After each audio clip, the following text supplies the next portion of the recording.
The disparity between the number of men and women in prisons worldwide is notably significant.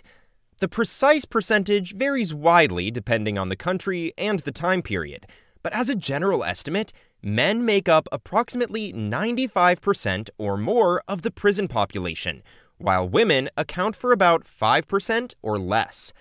The gender gap in prisons is a complex issue, influenced by various factors, including differences in criminal behavior, societal norms, biological distinctions, sentencing practices, and more.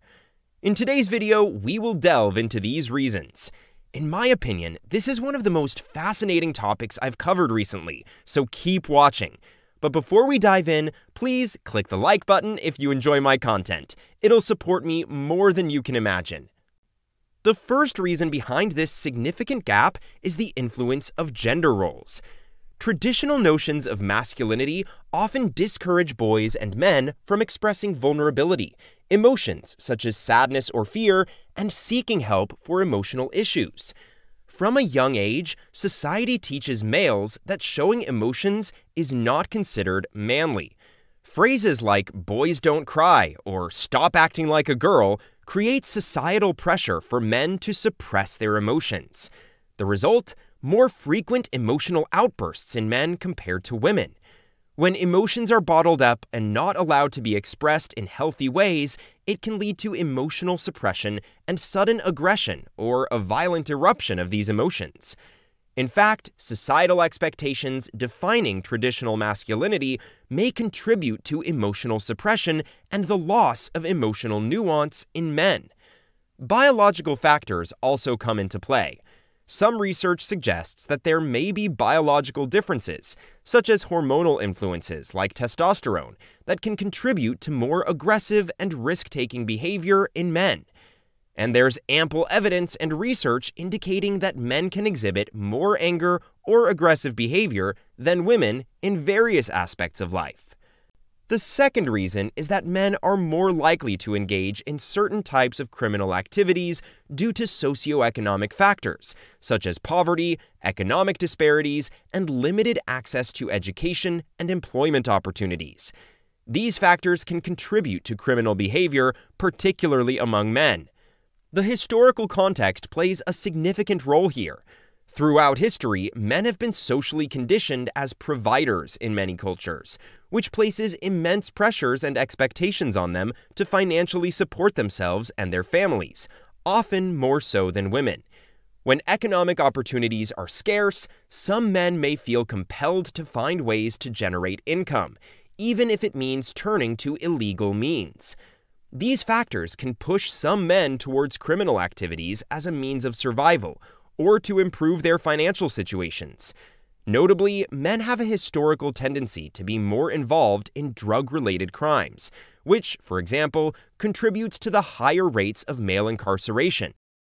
The third reason contributing to the gap is gender-based sentencing, referring to differences in sentences imposed on individuals of different genders for similar crimes.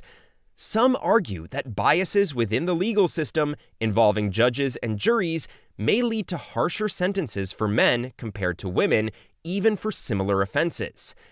Numerous cases and studies have demonstrated the existence of such disparities. For example, research reveals that women are more likely to receive probation or treatment programs instead of incarceration when compared to men. These disparities can be influenced by various factors, including stereotypes and biases held by judges, prosecutors, or others in the criminal justice system. For example, there may be perceptions that women are less likely to commit serious crimes or are seen as more sympathetic, resulting in more lenient sentences for women. Another contributing factor is caregiver roles and family responsibilities. In some cases, judges may consider women's caregiving responsibilities, such as being the primary caregiver for children when determining sentences. The court may take into account the potential negative impact on dependents, sometimes leading to more lenient sentencing or alternatives to incarceration. It's essential to highlight that addressing gender-based sentencing disparities remains an ongoing concern within the criminal justice system. Efforts to reduce these disparities include providing training for judges and legal professionals to recognize and mitigate biases, as well as conducting continuous research to better understand the factors contributing to these disparities and how to effectively address them.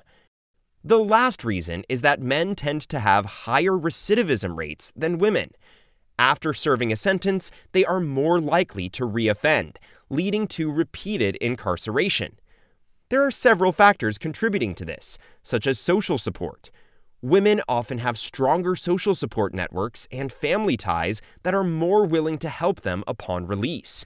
In some cases, women may also have access to more support services, like women's re-entry programs, which aid in rehabilitation and help them reintegrate into society more effectively.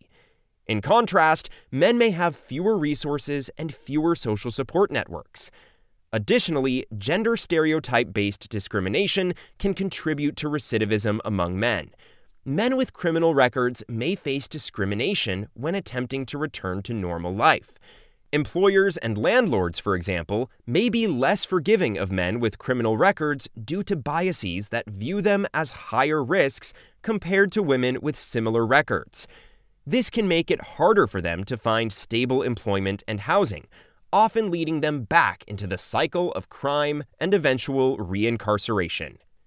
These are just a few of the many reasons contributing to the significant gap in incarceration rates. We've covered the most prominent ones today. Let me know in the comments what you think about this, and if you have any thoughts or ideas to shed further light on this topic. I'd love to hear from you. That's it for today. Thank you, and stay tuned.